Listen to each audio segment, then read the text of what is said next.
अश्विनी कुमार कक्षा तृतीय का छात्र हूँ। आज मैं आप लोगों को महाराणा प्रताप के जीवन परिचय से परिचित करा रहा हूँ। महाराणा प्रताप चित्तौड़ के वीर राजपूत राजा थे। वे बहुत बहादुर थे। संपूर्ण जीवन युद्ध करके और घोर कठिनाइयों से का सामना करके महाराणा प्रताप ने जिस प्रकार अपना जीवन व्यतीत किया, इससे उनकी ख्याति इस संसार से न मिट सकेगी। यह धरती हमेशा महाराणा जैसे वीर सपूत पर गर्व करती रहेगी। प्रस्तुत लेख में उनकी वीरता का वर्णन किया गया है। मैंने एक वीर छत्रारी का दुग्धपान किया है।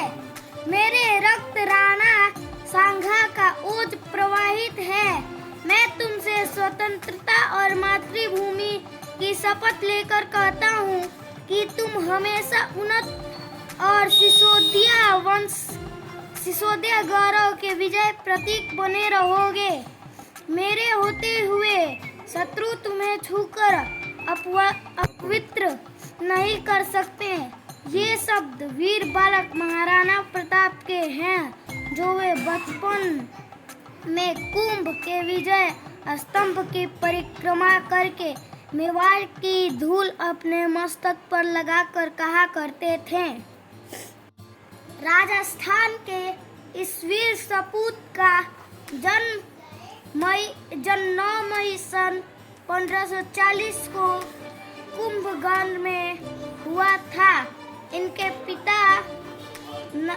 पिता का नाम महाराणा उदय सिंह द्वितीय एवं माता का नाम रानी ज्विंती कंवर था।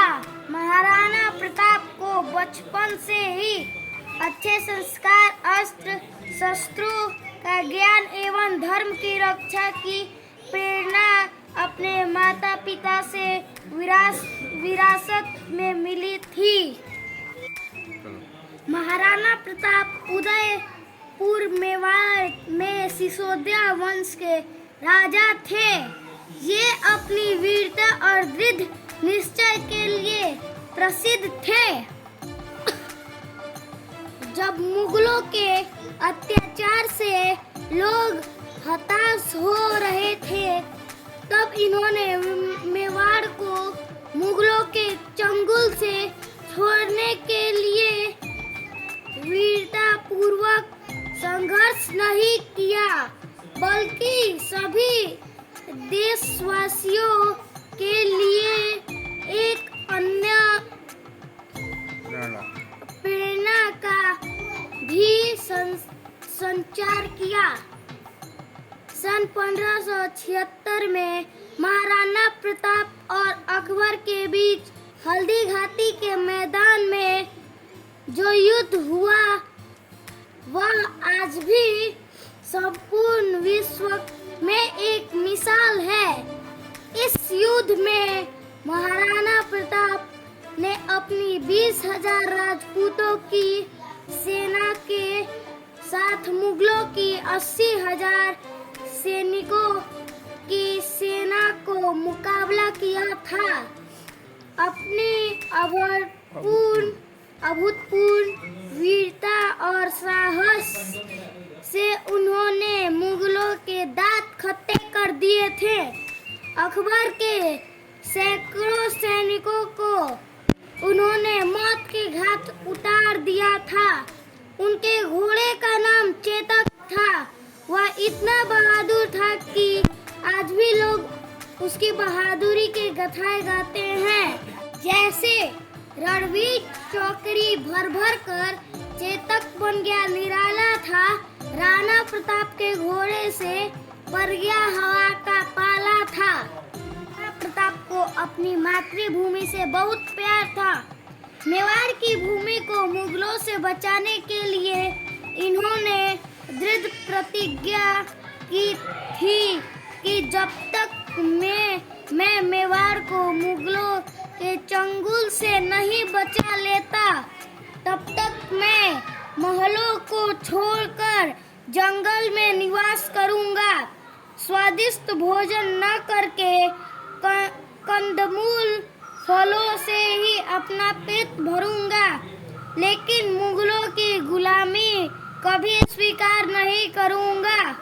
वे अपने सब कुछ गवाकर भी अपने देश और मातृभूमि की रक्षा के लिए कृत संकल्प थे।